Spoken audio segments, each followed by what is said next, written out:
kasar, maka pasien udah mulai deny dan kita akan mengalami kesulitan dalam melakukan anamnesis tersebut. Ini adalah frame daripada anamnesis, yaitu presenting complaint, jadi keluhan utama, ya. Keluhan utama itu merupakan hal yang sangat penting dan jangan sampai salah. Jadi kita harus yakin bahwa apa yang dikeluhkan oleh pasien itu betul-betul seperti apa yang dia sampaikan gitu ya. Jadi artinya untuk sakit kepala, untuk kepalanya berputar, atau kepalanya enteng-enteng dan sebagainya itu harus jelas. Karena masing-masing komplain itu akan berbeda makna. Lalu ada nanti history of presenting complaint. Jadi keluhan utama tersebut nanti akan kita urai sedemikian rupa untuk dapat masuk ataupun menuju ke suatu kesimpulan tertentu, baik terhadap organ tertentu ataupun bagaimana fungsional daripada pasien tersebut. Lalu kita harus pertanyakan mengenai past medical history. Apa yang pernah pasien tersebut dapat selama ini, pernah berobat di mana, obat-obatnya apa, gitu ya. Kemudian bagaimana riwayat keluarganya, apakah ada keluarga yang sakit jantung, ada yang keluarga yang sakit hipertensi, ataupun sakit kencing manis, dan sebagainya, dan sebagainya. Kemudian sosial historinya.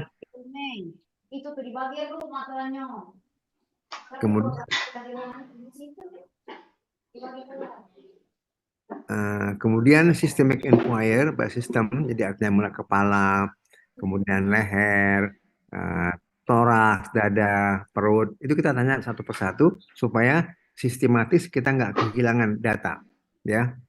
Lalu yang terakhir adalah closing consultation.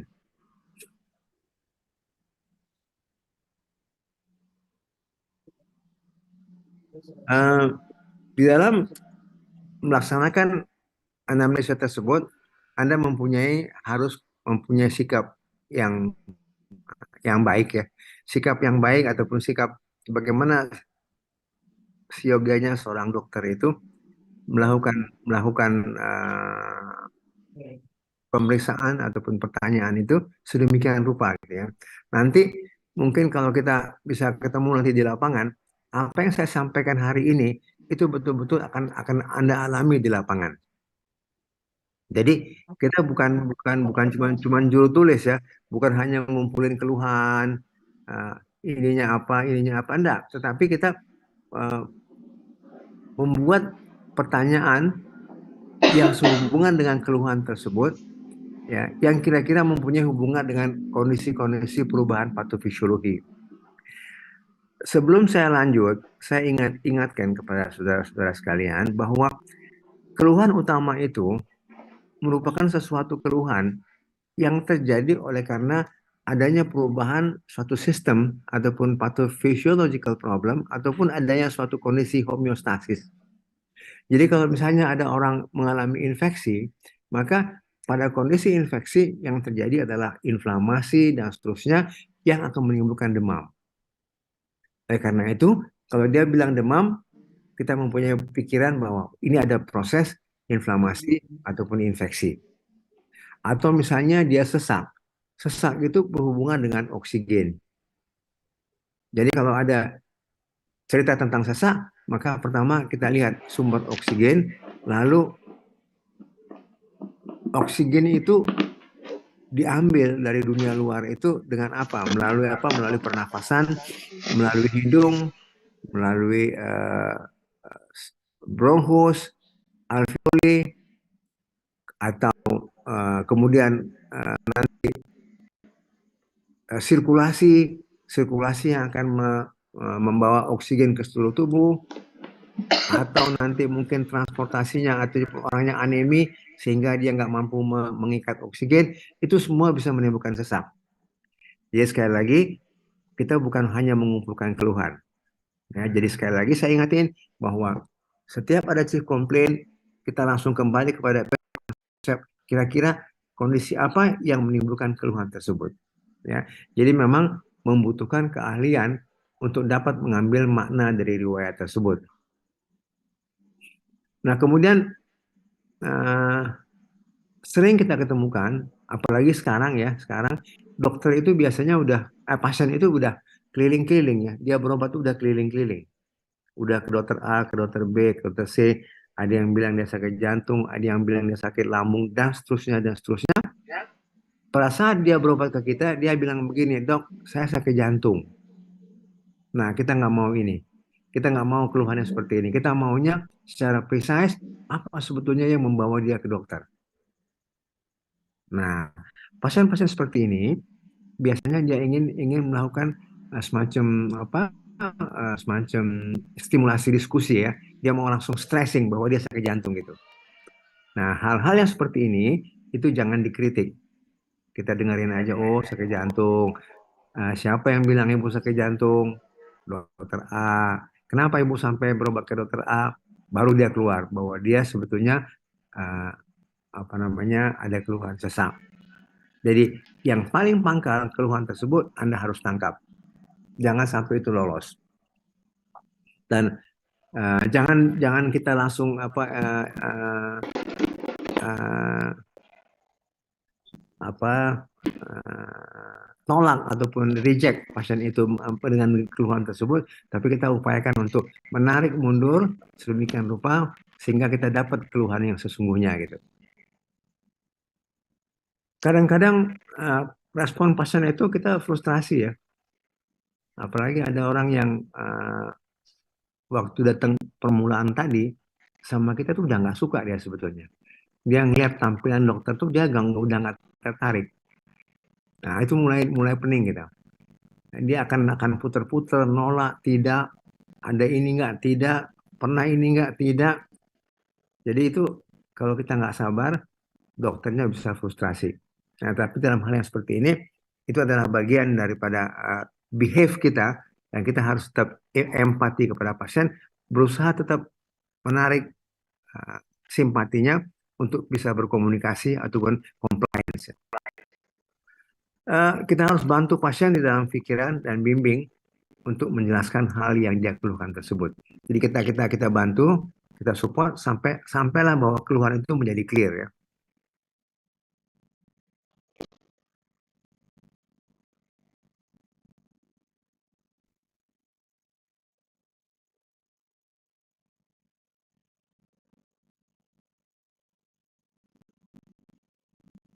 Dan ketika datang wah ini sakit jantung. Jangan.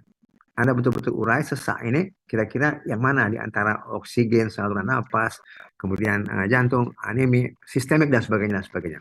Jadi jangan melakukan suatu narrowing perspektif. Kita harus widening perspektif. Lalu chief complaint. Chief complaint kita harus cari secara spesifik kenapa pasien itu datang. Ya. Kita harus dapat betul menangkap apa pasien itu datang. Pastinya ya, pasien itu datang untuk meminta pertolongan karena itu betul-betul mengganggu. Kalau dia nggak mungkin dia mau datang ke dokter. Dia mesti bayar, dia mesti spending time, waktu. Apalagi kalau dokternya itu praktek jam 2 malam, dia masih datang ke dokter jam 2 malam, berarti dia memang really betul-betul membutuhkan pertolongan. Dari jauh lagi, pakai mobil 2 jam, cari dokter jam 2 malam, pasti ada yang dia keluhkan yang benar-benar really burden, yang mengganggu. Ya. Kemudian spend time ya, artinya sediakan waktu untuk pasien. Jangan dibatasin. Artinya dia baru mau cerita, kita udah cut. Dia baru mau ngomong, kita udah nggak simpatik. Nah itu jangan. Artinya ya kita harus sabar, kasih waktu kepada pasien untuk menyampaikan betul-betul keluhannya, baik itu keluhan yang primer, sekunder, dan macam-macam yang kemungkinan ada hubungannya. Bila dibutuhkan, kita harus memfasilitasi bahwa pasien itu bisa memperluas presenting symptomnya. Jadi artinya kita luaskan lagi. Sehingga kita betul-betul mendapatkan gambaran apa yang sebetulnya membuat pasien itu datang kepada kita. Lalu ini adalah uh, riwayat, ya, riwayat daripada presenting complaint. Kita harus yakinkan, pastikan onset daripada keluhan tersebut. Apakah itu akut, apakah itu gradual. Ya. Kemudian waktunya, apakah itu urusannya menit, jam, hari, minggu, bulan, ataupun tahunan. Jadi kalau dia bilang sakit dada atau sakit ulu hati sudah 5-6 tahun, kita mungkin bisa deg-degan atau bisa aman-aman. Deg-degan apa? Kenapa? Karena bahwa itu udah chronic on and on, pasti dia berat banget. Tapi kalau secara tampilan dia oke-oke, maka kemungkinan yang kronik itu adalah keluhan-keluhan yang sifatnya psikosomatik. Ya. Jadi yang kita khawatirkan justru adalah kondisi yang tiba-tiba, nyeri yang tiba-tiba, apalagi munculnya jam 1 malam, barusan 10 menit yang lalu, sakit luar biasa, dia datang kepada kita. Nah, hal yang seperti itu yang membutuhkan perhatian khusus. Kemudian kita harus berupaya untuk membuat kira-kira klasifikasi. Kalau kita bikin skala 1 sampai 10, kalau dia nyeri misalnya, nah nyerinya itu skala berapa? Skala 2, 5, 6, 7, 8, 10 ya. Kemudian kita harus cari tahu gitu ya, apa hal-hal yang memperburuk ataupun memperberat keluhan tersebut. Atau ada hal-hal apa yang justru membuat dia menjadi lebih nyaman. Kemudian keluhan itu sifatnya on and off, fluctuating, atau dia continuing, ya, continue terus-menerus.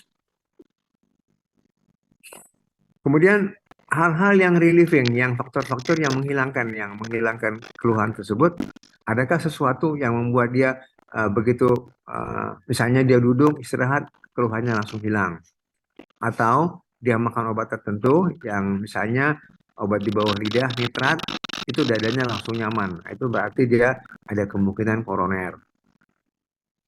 Kemudian ada nggak faktor-faktor yang simptom-simptom yang menyertai, misalnya dia makin lesu atau dia demam. Jadi kalau misalnya dia dada kiri gitu ya, dada kiri itu kan urusannya kan jantung itu kalau di sebelah kiri. Tapi jantung itu kalau dia ada demam, itu biasanya ada infeksi ataupun inflamasi. Apalagi kalau munculnya beberapa hari yang lalu, bisa aja dia perikarditis atau miokarditis. Atau dia demam, mungkin infeksi kulit, herpes zoster, gitu ya. Nah, jadi artinya chest pain itu harus kita rangkai, cari hal-hal yang lain yang kemudian yang kemungkinan menyertai dan bisa menjadi penyebab. Kalau dia koroner, itu nggak perlu pakai demam. Ya. Lalu episode-episode sebelumnya, apakah pasien pernah mengalami hal ini sebelumnya? Ya. Nah ini adalah Anda baca aja, nggak usah dihafal, nanti juga pasti ketemu ini. Di dalam keseharian kita di bidang kardiovaskuler, ini ada beberapa penyakit ya. Ini saya ada tulis 19, bisa aja 20, bisa lebih ya. Penyakit-penyakit yang berhubungan dengan jantung. Kalau Anda lihat jantung, organ jantung, Anda kan lihat ada pembuluh darahnya di situ, ada ada pembuluh koronernya, kemudian ada tekanan darah, hipertensi, ada katupnya, penyakit jantung katup, ada miokarditis, ada gangguan irama, ada listrik di situ, ada bungkusnya, ada perikarditis, ada endokarditis, ada tumor, trauma, dan seterusnya, dan seterusnya. Ya. Di bidang kardiovaskuler, Anda harus ingat yang namanya cardiovascular risk factors. Jadi di dalam anamnesa, Anda harus consider, mempertimbangkan bahwa ada faktor-faktor risiko di bidang kardiovaskuler. Apa itu? Ada hypertension, ada merokok, ada hiperlipidemia, ada diabetes, ada family history, riwayat dalam keluarga, kemudian sedentary behavior, apalagi di era sekarang, orang hampir nggak pernah lagi olahraga, dia mainnya dengan iPhone, main handphone, dia duduk aja sepanjangan dengan handphone, ya. Jadi sedentary behavior. Eh, untuk diabetes, mungkin perlu diingat bahwa diabetes itu sekarang ini hampir-hampir kita nggak sebut sebagai cardiovascular risk factor, tapi sudah etiologi ya. Jadi artinya kalau orang diabetes itu sekian persen, very high percentage itu akan mengalami gangguan kardiovaskular. Saya ulangi, jadi hypertension, smoking, hyperlipidemia, diabetes, family history, dan sedentary behavior.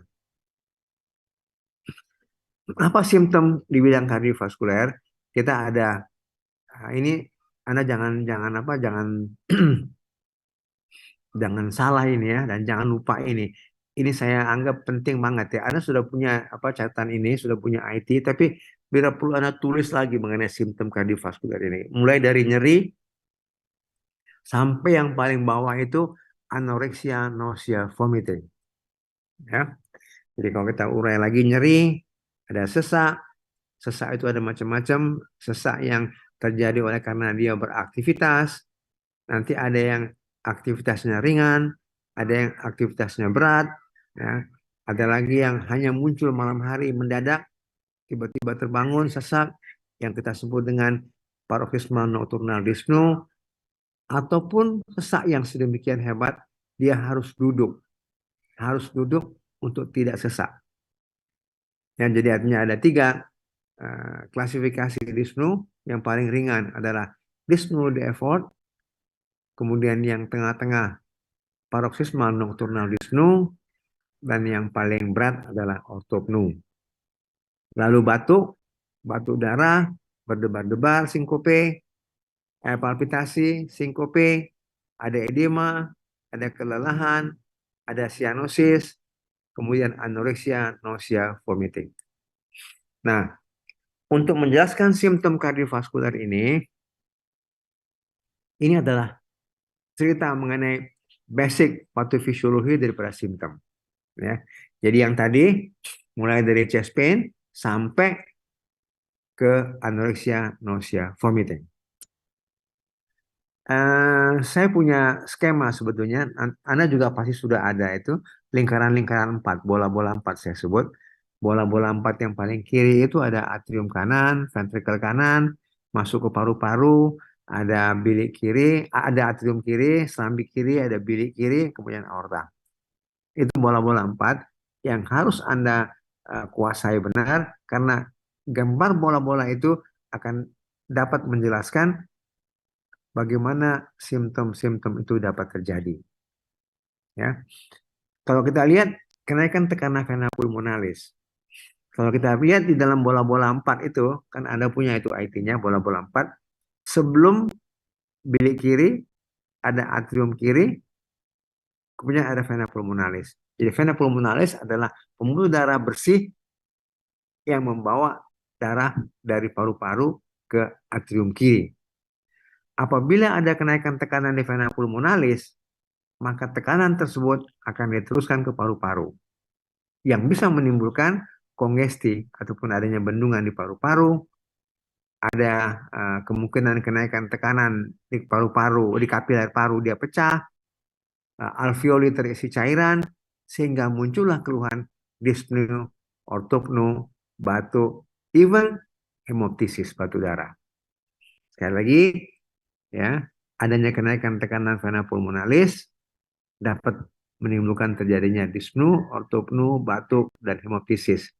Jadi kalau Anda kembali ke simptom yang tadi, yang di depan halaman sebelum tadi, kenapa dia sesak? Kenapa dia batuk? Kenapa dia batuk darah? Oleh karena ada kenaikan tekanan vena pulmonalis. Ya. Lalu apabila ada aliran koroner yang tidak adekuat, maka akan muncul chest pain yang kita sebut dengan angina pectoris. Jadi angina pectoris adalah nyeri dada yang disebabkan oleh karena iskemik daripada miokard. Dari jantung mengalami kekurangan suplai oksigen, akibat gangguan pada sistem koronernya akan terjadi angina pectoris. Kemudian adanya shunt. Shunt itu artinya ada hubungan ya. Pada kondisi yang normal, atrium ataupun serambi kiri dan kanan itu dibatasi oleh sekat. Dia nggak berhubungan. Jadi kita sebut dengan sekat interatrial. Antara bilik kiri dan bilik kanan juga tidak berhubungan dan ada sekat interventrikuler.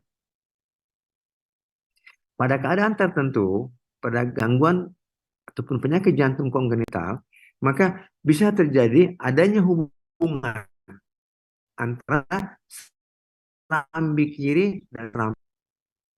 Pada kondisi yang normal, hubungan antara serambi kiri dan serambi kanan, adanya kebocoran di sekat interatrial, maka darah dari kiri, dari atrium kiri akan masuk ke kanan.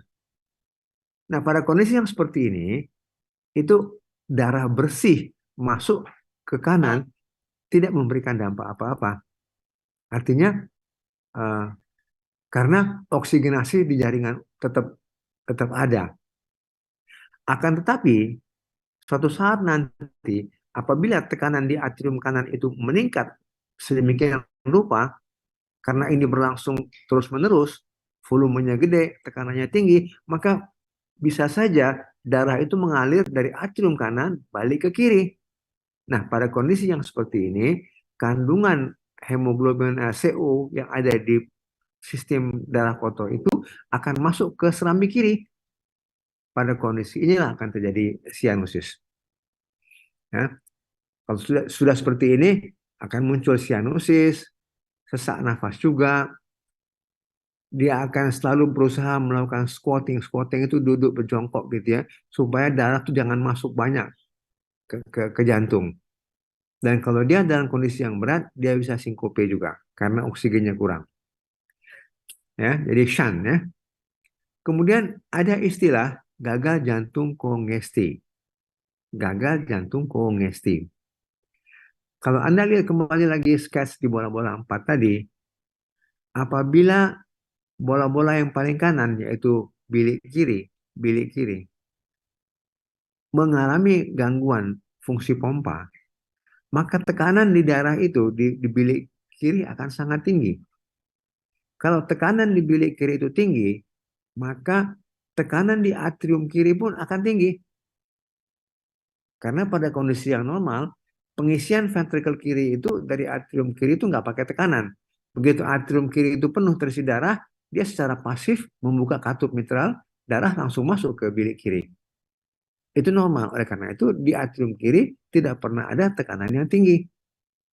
Nah, pada kondisi di mana di bilik kiri ada tekanan yang tinggi oleh karena gagal, maka atrium kiri harus berusaha untuk membuka katup mitral untuk mengisi bilik kiri. Nah, pada kondisi yang seperti ini, tekanan atrium kiri lebih dari normal, itu disebut kongesti. Kalau dia kongesti, dan orang ini nggak mati gitu ya, dia kongesti, maka di paru-paru pun dia kongesti. Kalau di paru-paru dia kongesti, orang ini juga bertahan nggak mati, maka tekanan di bilik kanan itu juga akan tinggi. Kongesti juga. Atrium kanan kongesti juga. Terbendung semua sampai ke vena jugularis, vena hepatica, vena porta, sampai ke tungkai.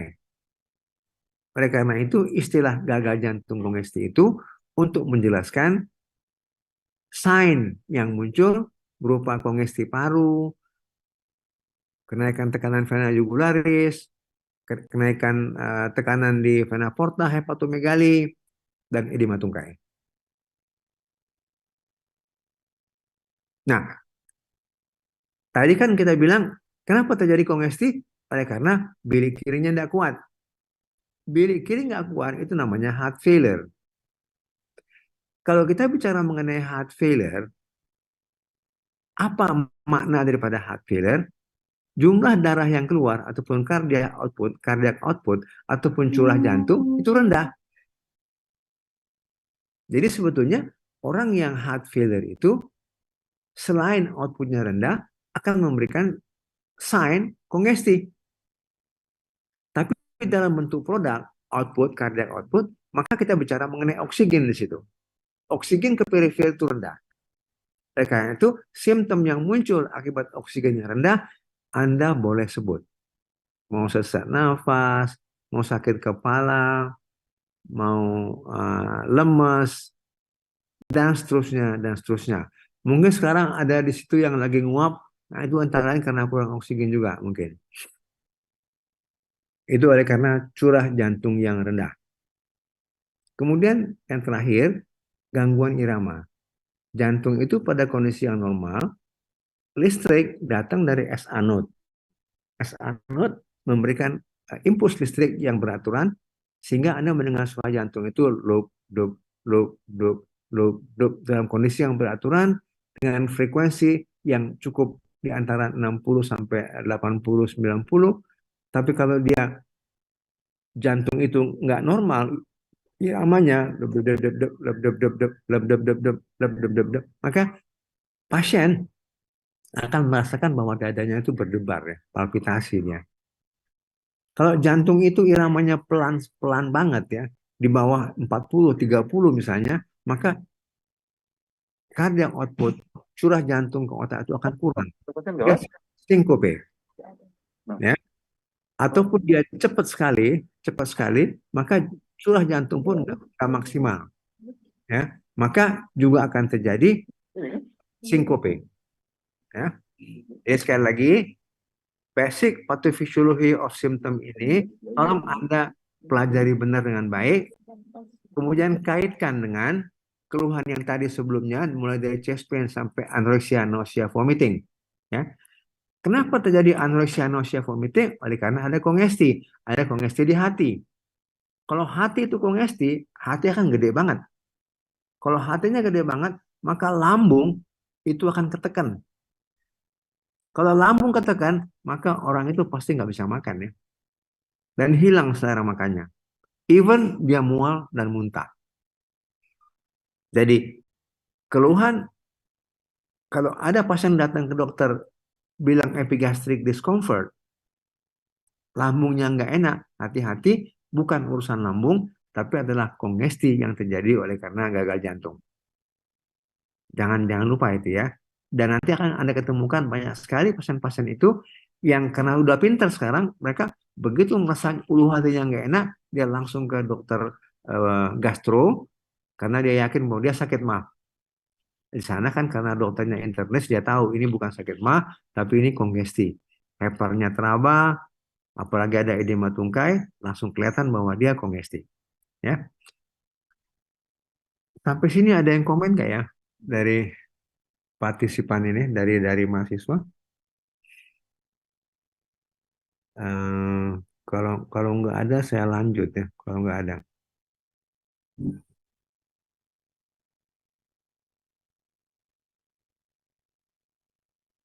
nggak ada ya. Saya lanjut ya. Pain. Pain itu kalau kita bicara mengenai pain itu ada jembatan keledainya Socrates. Jadi S-nya itu side di mana nyerinya, O-nya itu onset, ya, kapan dia mulai, kemudian bagaimana karakternya, C, apakah tajam, ya, terbakar, kemudian dia nyebar kemana, radiasinya kemana, kemudian disertai apa, kemudian waktunya kapan, kapan hilang, kapan dia muncul, apa yang menyebabkan terjadinya keluhan, gitu ya. Kemudian apakah dia exacerbating, kemudian faktor yang menghilangkan, relating factornya apa, gitu ya. Kemudian berat ringannya. Berat ringannya itu bikinlah skala 1 sampai 10. Ya. Nah, chest pain di kardiovaskuler kita selalu consider yang disebut dengan angina pectoris akibat adanya penyakit jantung koroner. Ya, tetapi jangan juga salah bahwa masih banyak kemungkinan yang lain. Karena di dinding dada itu ada kulit. Ada kulit non kardiak, bisa juga dia herpes zoster, kemudian dia cemas, ada nyeri interkostal, kemudian ada nyeri esofagus, ada lambung, ada nyeri servikal dari leher, jadi shoulder hand syndrome. atau ada robekan pada aorta yang disebut dengan diseksi aneurisma aorta. Lalu ada perikarditis, biasanya pakai nyeri ya, dia demam, kemudian nyeri, nyerinya itu bukan on and off tapi continuing. Emboli paru itu biasanya ada prosedur, habis operasi lutut, operasi tulang, atau pada wanita postpartum, seksio, tiba-tiba nyeri dada, itu paling sering emboli paru. Ya. Nyeri yang lain ada nyeri tungkai, ada nyeri kepala, nyeri abdomen, nyeri sendi. Semua nyeri-nyeri ini itu berhubungan dengan vaskuler. Ya. Jadi kalau nyeri tungkai ada peripheral arterial disease, nyeri kepala juga ada migrain, dan seterusnya. Yang intinya semuanya ini adalah iskemik atau gangguan pada vaskuler. Ya. Nyeri tungkai, nyeri kepala, nyeri abdomen, nyeri sendi.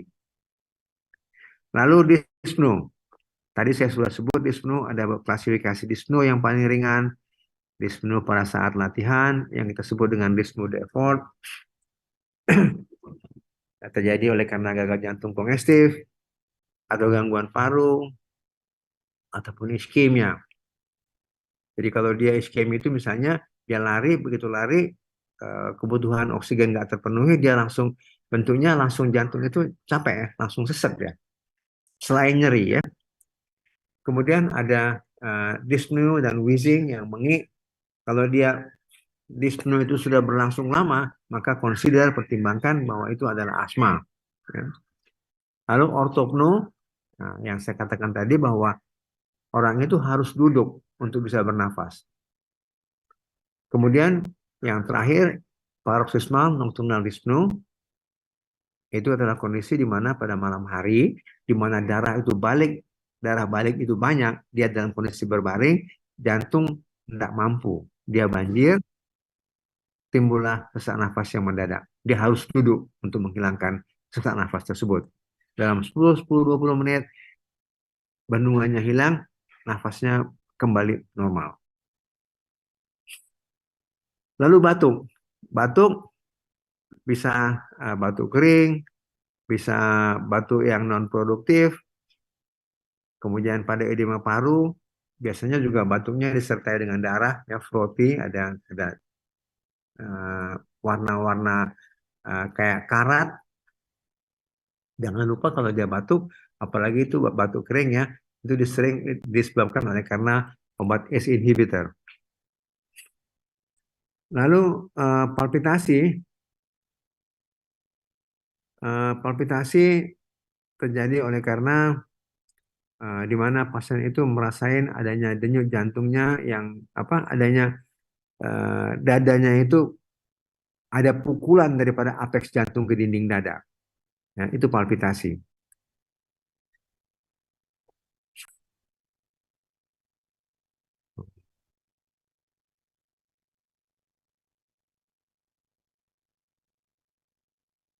Kemudian sinkope. Sinkope uh, suatu kondisi di mana adanya kehilangan kesadaran karena adanya kondisi ini ada kuat cerebral blood flow. Nah, kemudian pada ASHD, kemudian pada aorta stenosis, pada aortic insufficiency, ada MS, hypertrophic cardiomyopathy, myxoma. Intinya adalah adanya gangguan pada cerebral blood flow. Lalu pada kondisi aritmia, ya, di mana SA node mengalami gangguan, dia stop, gitu ya. Kemudian pada kondisi seseorang yang tidak fit ya, pada kondisi dia berdiri, tensi akan segera turun. Jadi pada kondisi yang normal, tensi akan bisa beradaptasi pada posisi duduk, berbaring, berdiri, itu dia akan mengalami penyesuaian. Nah, pada keadaan tertentu, begitu dia berbaring, darah mengalir ke otak bagus, begitu dia berdiri, pressure-nya drop. Jadi postural hypertension, blood flow ke otak menurun, dia sinkope. Kadang-kadang juga pada orang yang batuk yang keras, juga dapat terjadi bradikardi, Nah, ataupun aritmia juga dampaknya adalah gangguan cerebral blood flow.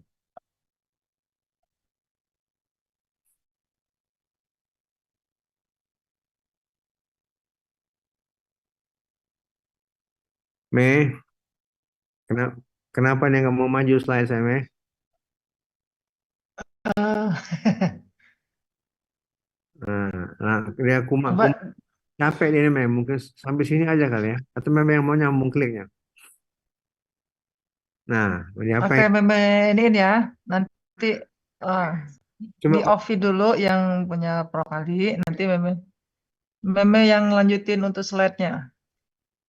coba coba lihat ya.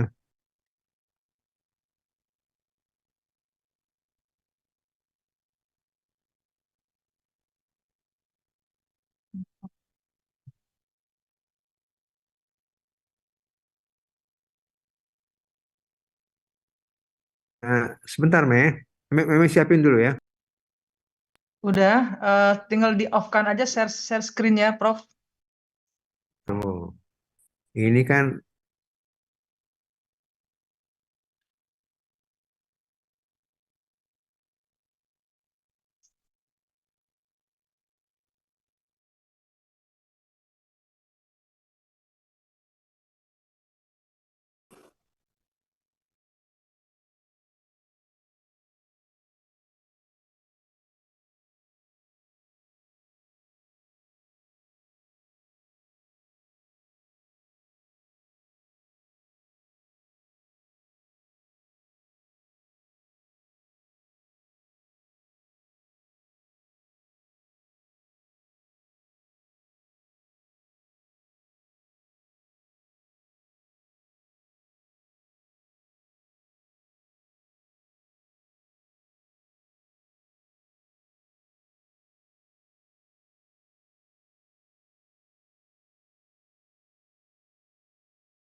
halo, halo Mei. Iya, Prof. Bisa ya, Prof. Kayaknya dia ini bisa kayaknya. Ada bantuan, Oke. ada bantuan.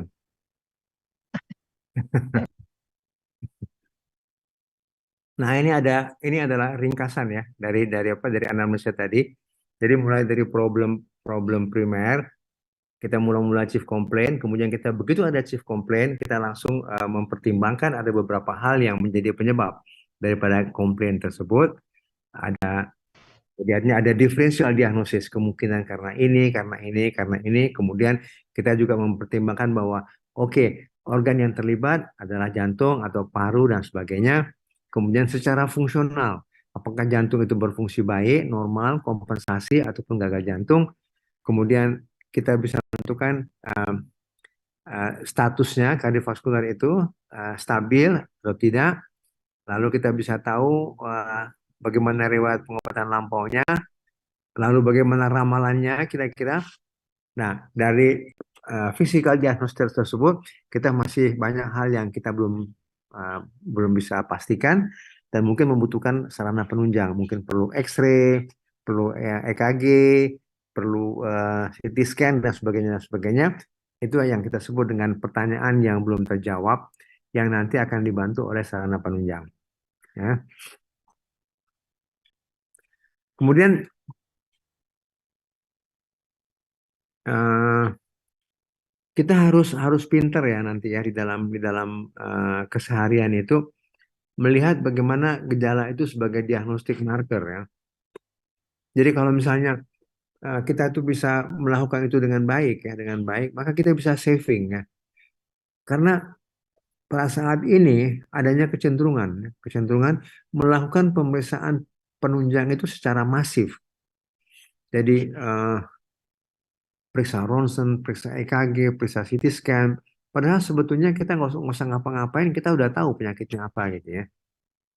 Jadi untuk jantung barangkali yang paling sederhana itu adalah tiga sarana yaitu elektrokardiogram, toraks foto, ekokardiografi. Itu tiga hal yang kayaknya eh, sangat membantu ya. Kalau nanti mungkin kita masuk ke bab sarana penunjang, sarana modalitas dalam diagnostik jantung ya. Tapi artinya gejala ini Anda harus betul-betul pinter ya, sehingga dia menjadi murah. Apalagi nanti Anda di puskesmas tidak punya sarana penunjang yang canggih-canggih. Lalu sekarang kita periksa fisik ya. Di dalam pemeriksaan fisik kita harus betul-betul, Anda kan udah lihat bagaimana sekitarnya, bagaimana manusia normal, bagaimana tampilan seseorang itu, bagaimana ekspresinya gitu ya. Sehingga kita kalau ketemu orang sakit, begitu kita lihat sepintas, kita udah tahu nih kesan umumnya. Dia kayaknya sakitnya gitu, atau dia kayaknya nggak sakit, atau memang sakit berat. Ya. Jadi dia memang memang kayaknya nggak sakit, atau ya sedang-sedang, atau memang sakit berat. Ya. Baru kemudian kita lakukan pemeriksaan tanda vital, yaitu bagaimana pernafasannya, bagaimana tensinya, bagaimana nadinya, dan suhu tubuh.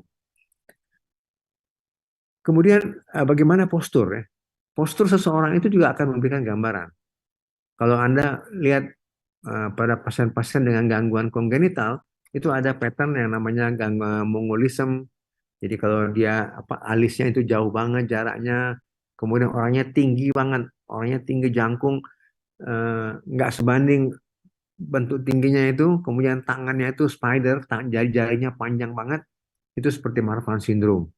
Nah, hal-hal seperti itu harus Anda bisa lihat. Kemudian eh, bibirnya biru, kemudian misalnya kukunya juga biru, kemudian di kuku itu juga ada kelabing, ada nonjol gitu ya, kayak jari tabu. Itu semua merupakan bagian-bagian yang Anda harus lihat secara cepat gitu ya. Lalu kita mulai melakukan pemeriksaan yang namanya nadi. Nah, nadi itu sebetulnya suatu denyut yang kita raba di perifer. Setiap jantung itu berkontraksi, maka akan menimbulkan suatu stream, aliran. Aliran ini di pembuluh darah dapat kita rasakan denyutnya di perifer. Baik di arteri radialis, di arteri karotis, di arteri dorsalis pedis, femoralis, di seluruh pembuluh darah perifer. Anda bisa meraba denyut. Di dalam menentukan denyut tadi, tentukan isinya. Isinya, tegangannya, kemudian berapa berapa apa hitungannya, frekuensinya, kemudian bagaimana iramanya, gitu ya. Itu akan memberikan gambaran yang sangat precise sebetulnya terhadap bagaimana kondisi jantung. Makanya uh, nadi itu betul-betul dipegang ya dengan tiga jari. Anda pegang, caranya nanti mungkin di lab skill ya, bagaimana cara megang nadi. Tapi intinya Anda tahu bahwa nadi itu adalah cerminan ya, cerminan daripada kondisi jantung. Jadi ada berbagai bentuk nadi. Nanti Anda juga nanti lihat nanti mungkin di lab skill ya, ada hiperkinetik, ada bisferis, ada hipokinetik, ada parvus, tardus, dikrotik, ada alternating pulse, ada pulse paradox.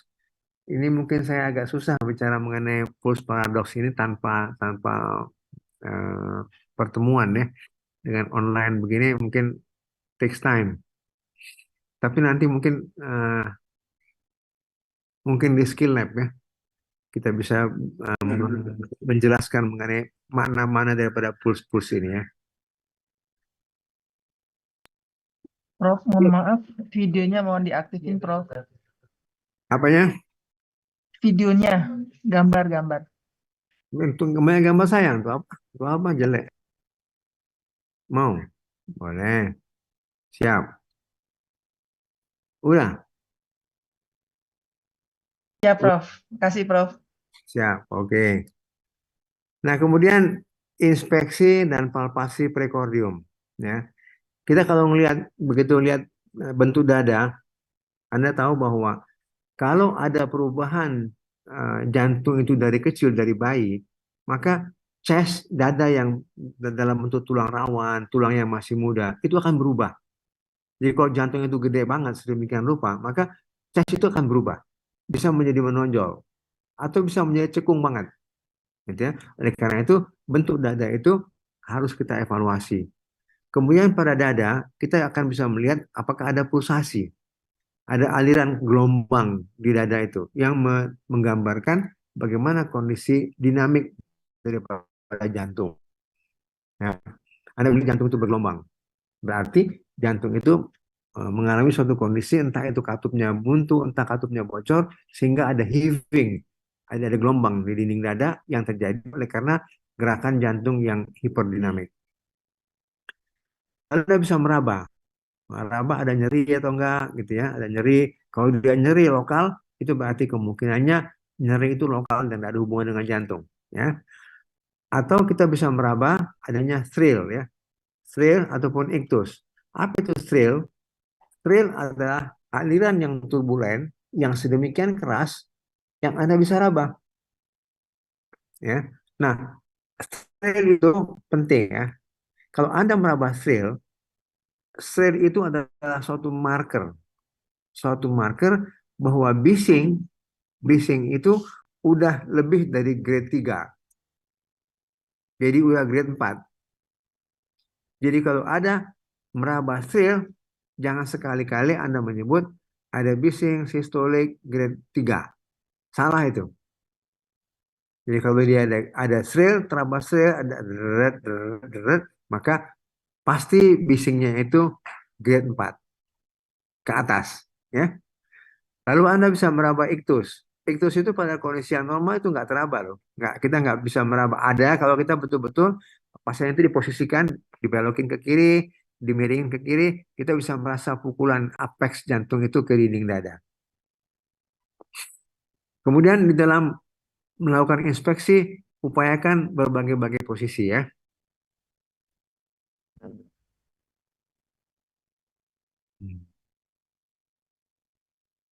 Nah, kemudian eh, untuk melihat pulsasi vena itu di leher. Anda bisa melihat vena jugularis ya.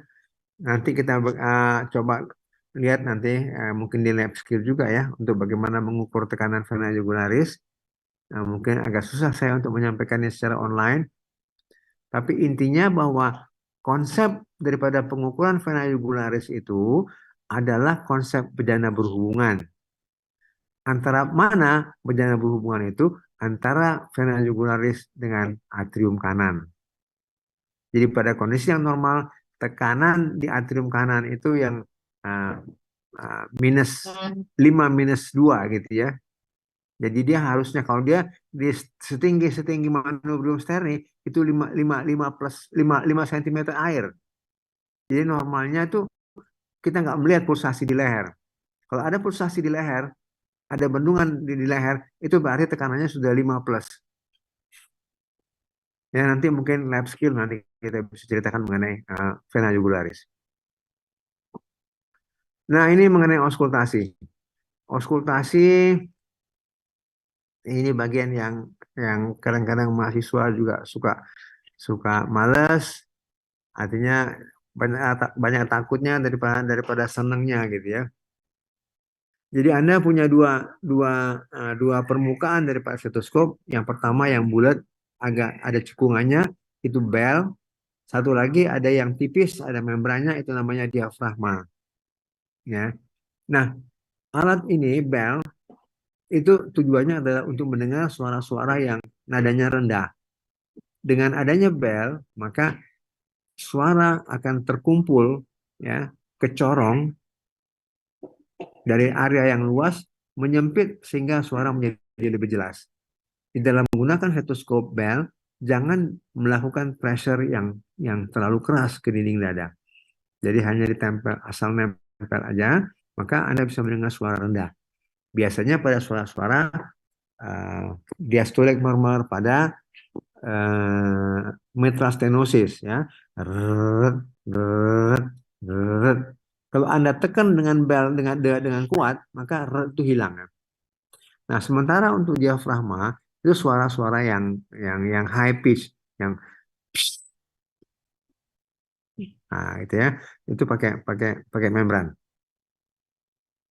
Kemudian area-area auskultasi itu kita menyebutnya area aorta, area pulmonal, trikuspid dan mitral. Di mana area-area itu secara umum intercostal space kanan itu areanya aorta, yang kiri pulmonal, intercostal space 3 atau 4 kiri itu mitral, yang kanan trikuspid. Tetapi di dalam kesehariannya Anda wajib mendengar itu ke semua area yang lebih jauh. Jangan hanya di area itu, karena bukan hal yang tidak mungkin bahwa jantung itu bukan di situ tempatnya. Karena dia bergeser. Baik itu terdorong ataupun ketarik, even adanya jantung itu di kanan. Pada kondisi kongenital tertentu, jantung itu ada di kanan, bukan di kiri. Ya, jadi jangan terpaku pada area yang tersebut, tetapi Anda bisa geser kemana-mana. Even pada bising, Anda harus mendengar sampai ke skapula, ke belakang. Ya, karena ada bising tertentu yang menyebar ke belakang, ada yang tidak. Nah, apabila bising itu menyebar ke belakang, maka itu adalah miliknya kelainan katup khusus, yaitu mitral regurgitasi, ya, mitral insufficiency. Pemeriksaan harus dilakukan pada berbagai posisi, duduk, berbaring, miring, karena kadang-kadang jantung itu posisinya itu sedemikian rupa, susah kita mendengar dari depan. Jadi dia pasien mesti kita baringkan ke kiri supaya jantung itu jatuh ke kiri dan lebih dekat dengan permukaan. Atau dia duduk membungkuk ke depan sehingga jantung itu nempel ke dinding dada. Suaranya menjadi lebih jelas. Jadi ada kalanya kita melakukan pemeriksaan itu betul-betul dengan manuver-manuver. Ya. Di dalam strategi mendengar suara jantung, tentukan dulu suara yang normal. Ya. Suara satu, suara dua, baru kita mendengar suara tambahan. Jadi cari dulu suara lup dup, lup dup, lup dup, lup dup. Ya, baru Anda geser ke tempat yang lain. Ya, nanti Anda baru bisa mendengar ada suara tambahan tuh di mana gitu. Misalnya gini, misalnya loop dup, loop dup, loop psh, dep, loop psh, dep. Nah, itu artinya bunyi psh-nya itu sesudah bunyi pertama dan sebelum bunyi kedua. Atau misalnya deret, loop dep, deret, loop dep, deret, loop dep. Artinya bising itu sebelum bunyi pertama. Nah, atau deret, leps, dep, deret, leps, dep. Artinya bising itu ada sebelum bunyi pertama, ada juga sesudah bunyi pertama. Ya, jadi cari dulu suara lup dup, lup dup, lup dup, lup dup, lup dup, dan seterusnya. Ya, lalu bunyi jantung yang normal. Bunyi jantung normal itu ada satu, dua, tiga, empat. Ya, tapi yang yang biasa kita dengar tuh satu, dua, dan tiga. Kalau suara jantung satu, itu suara yang timbul oleh karena menutupnya katup mitral dan trikuspid ya. Dapat suara itu mengeras, dapat juga suara itu menjadi lemah gitu ya. Suara jantung dua itu yang timbul oleh karena menutupnya katup mitral, katup aorta dan pulmonal. Nah, untuk jantung tiga ya, ini sebetulnya kuliah saya ini nggak konsisten ya. Mestinya kalau kita bilang jantung satu terjadi karena penutupan, jantung dua terjadi karena penutupan, jantung tiga terjadi oleh karena, gitu mestinya. Pada yang tiga itu pembukaan. Tapi bukan karena pembukaannya dia bunyi, tetapi oleh karena ada benturan daripada structure dari katup itu pada saat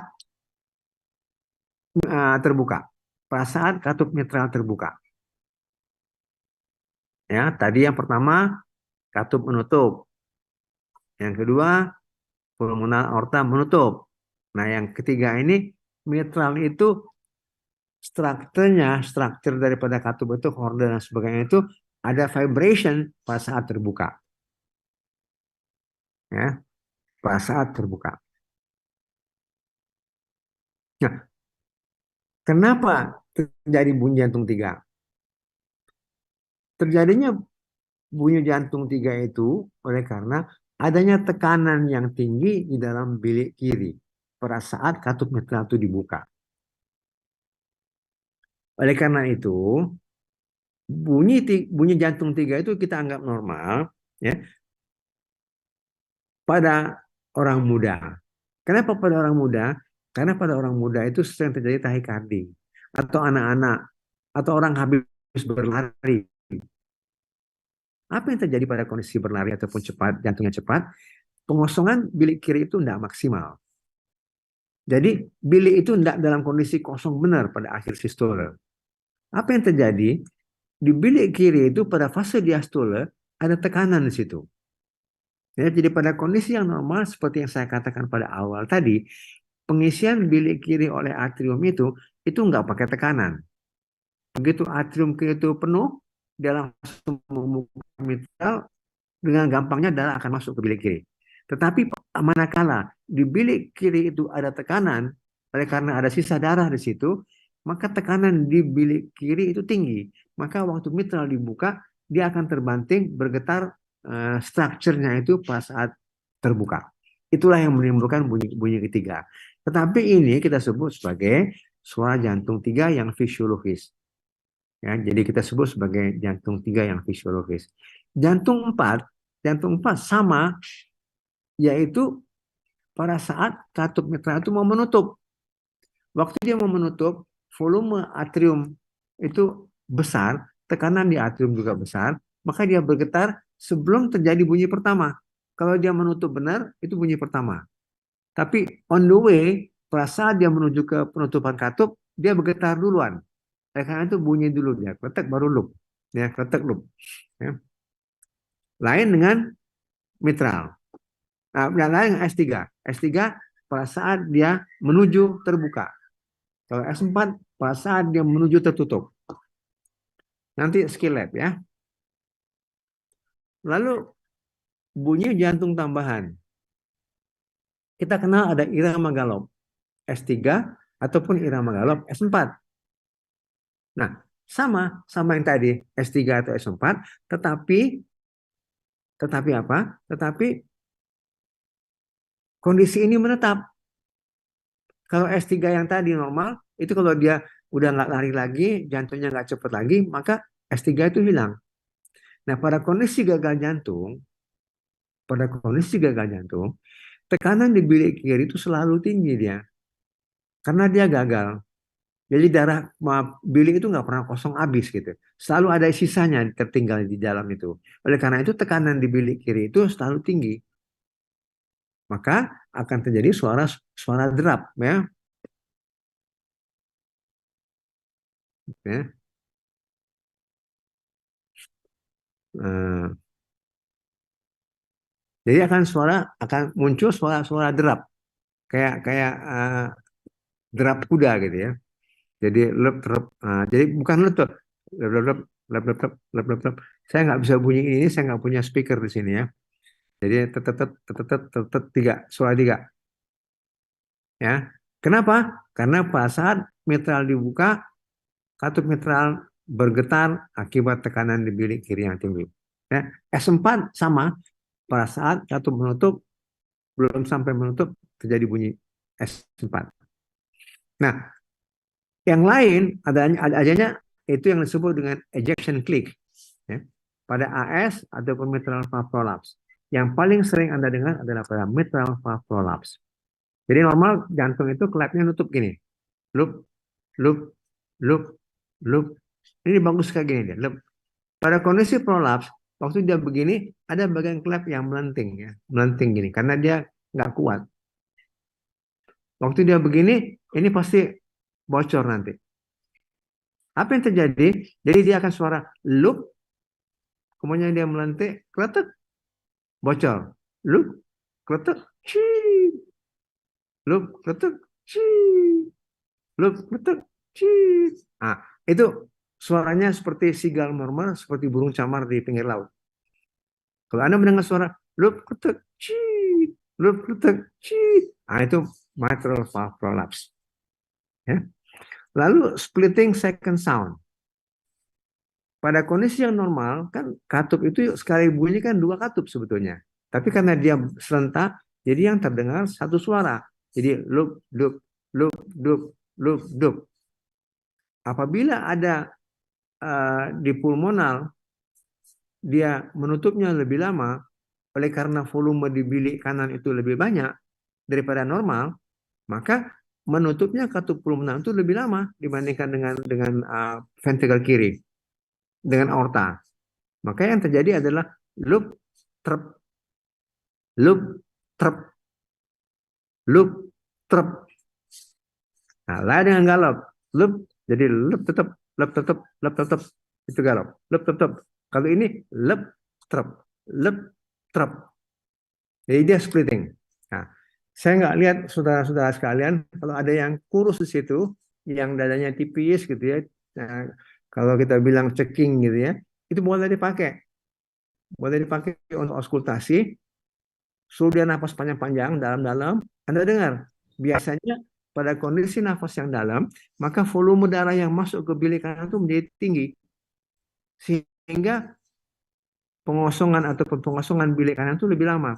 Pulmonal akan terlambat. Akan bunyi lep, trep, lep, trep. Nah, splitting yang seperti ini kita sebut sebagai splitting second sound yang fisiologis. Normal itu. Tetapi apabila ada shunt, ada hubungan antara atrium kiri dan atrium kanan pada ASD misalnya, ASD, maka volume di kanan all the time dia akan tetap lebih besar. Sehingga splitting itu fix. Mau napas panjang, mau napas pendek, maka akan tetap terjadi splitting second sound. Menetap, lep, trep, lep, trep, lep, trep. Ya, dia menetap. Oke. Lalu opening snap. Opening snap itu adalah kondisi di mana pada mitral stenosis katup itu digentak. Karena dia buntu, maka untuk membuka katup mitral itu dibutuhkan tekanan. Jadi kan maksudnya waktu dia atrium kiri itu penuh, dia membuka mitral santai aja. Gitu ya. Nah, terbuka. Tidak ada bunyi. Jadi bunyi terjadi oleh karena ada aliran yang sifatnya turbulen. Jadi santai aja dia. Nah, pada MS waktu dia dibuka dia tergentak ini. Ini nggak tergentak, ujungnya nggak mau buka, tergentak. Seperti yang tadi, klik di apa waktu di mitral valve prolapse. Jadi gini dia. Jadi ketek, ketek, ketek, nah itu opening snap. Lalu yang lain adalah murmur, bising ya. Bising itu terjadi oleh karena aliran darah yang sifatnya turbulen. Pada kondisi yang normal, darah itu streamline dia. Dia streamline, dia nggak ada turbulensi, ya. Jadi dia flow laminer. Kalau dia laminer nggak ada bunyi, ya. Nah, kalau dia ada struktur yang kasar di situ ataupun ada sempit di situ, maka darah akan mengalami aliran yang turbulen. Dia pasti bunyi. Ya, nanti di dalam mendengar bunyi itu, Anda pastikan di mana suaranya itu, pada fase apa dia, lalu bagaimana karakternya, bagaimana intensitinya, dia low, medium, high pitch, ya, dia blowing, rumbling, musical, itu masing-masing itu mempunyai khas atau makna di dalam kelainan katup. Ya. Kalau dia diastolik, rumbling pada MS itu kan atrium kiri itu kan mengisi bilik itu kan tidak pakai tekanan tinggi ya. Oleh karena itu suaranya rendah. Deret. Jadi deret lep dep deret lep dep. Jadi deret lep dep deret lep dep ya. Tapi kalau dia bocor waktu kita katup mitral menutup jadi lep gitu ya. Dia bocor.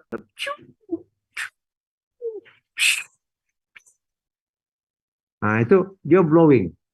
Atau yang tadi musical pada sigal tadi. Jadi dia prolaps, dia begini, dia nggak bocor besar, tapi dia tipis gini kayak klarinet.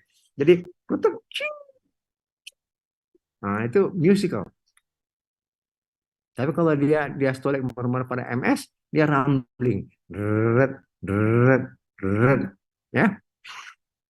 Lalu yang terakhir adalah pericardial friction rate. Jadi Anda tahu bahwa jantung itu ada bungkusnya, ada pericardium parietale dan viscerale. Apabila ada inflamasi di antara kedua perikardium tersebut, maka akan terjadi gesekan ya. Retek, retek, retek pada seluruh fase sistole diastole. Ya. Jadi eh, ini mungkin yang penting Anda ingat dalam physical diagnostik, bunyi jantung tambahan. Ya, murmur, ada murmur fasenya fase apa, murmur sistolik, ada murmur diastolik, ada murmur sistolik dan diastolik, ada murmur yang continuous. Bedain antara murmur yang continuous dengan murmur sistolik diastolik. Kalau ada kata-kata murmur sistolik diastolik, berarti Anda mendengar bunyi katup 1 dan katup 2.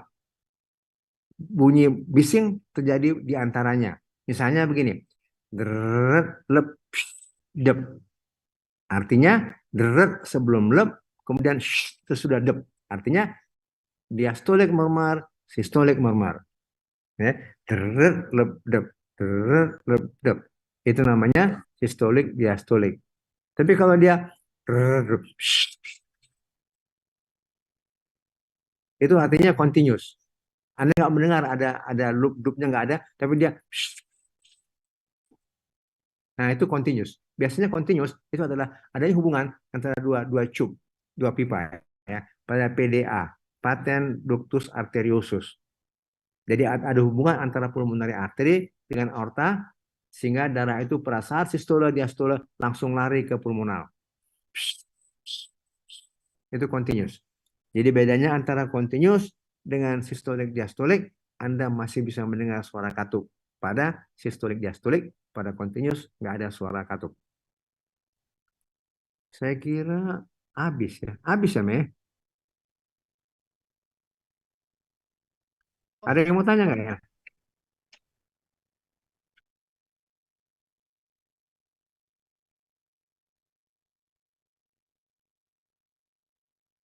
Ada yang mau tanya nggak ya? Tak ada ya? Kalau tak ada, aku masih ada waktu nak berkebuan ke belakang.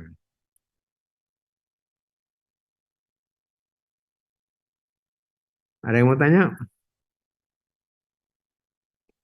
Saya tahu bahwa ini it's not as easy ya karena kita online.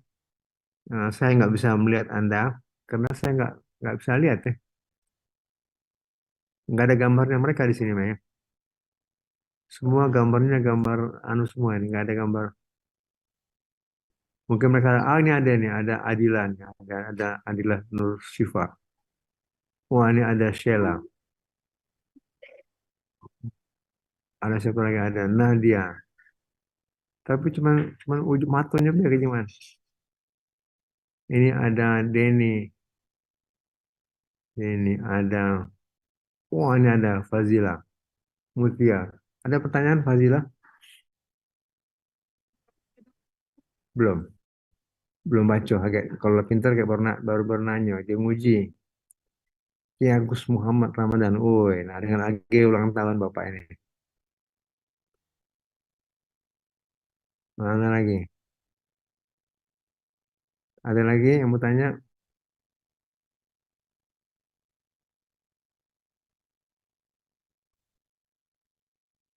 Siapa lagi?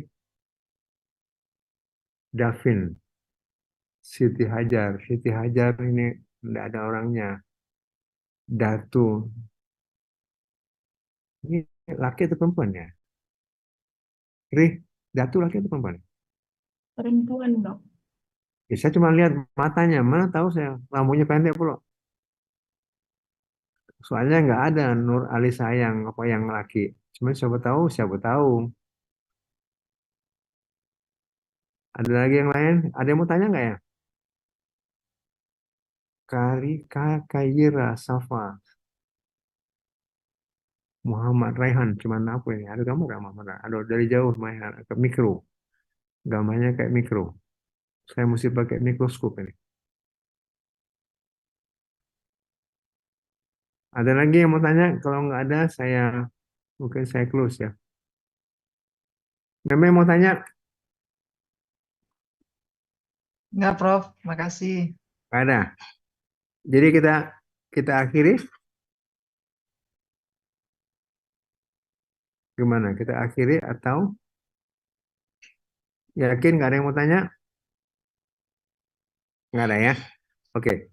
Kalau memang nggak ada yang mau tanya, saya akhiri. Mohon maaf kalau ada yang nggak jelas karena itu terang memang online nggak begitu mudah ya. Eh, Bahan online tuh harusnya dalam bentuk bukan dalam bentuk slide ya, dalam bentuk saya menggambar ataupun menulis di papan ya. Itu the real online sebetulnya. Jadi saya menulis menggambar di papan, kemudian mahasiswa bisa ngikutin itu dengan baik. Terus kalau slide seperti ini, ya saya yakin masuklah 50%. Oke, Mbak Meme, terima kasih ya. Iya, Prof. Oke, terima kasih saudara-saudara sekalian. Mudah-mudahan ada yang dapat Anda serap. Assalamualaikum warahmatullahi wabarakatuh. Waalaikumsalam Waalaikumsalam warahmatullahi wabarakatuh. Terima kasih, Terima kasih, Dok. Prof. Thank Terima you. kasih, Prof. Izin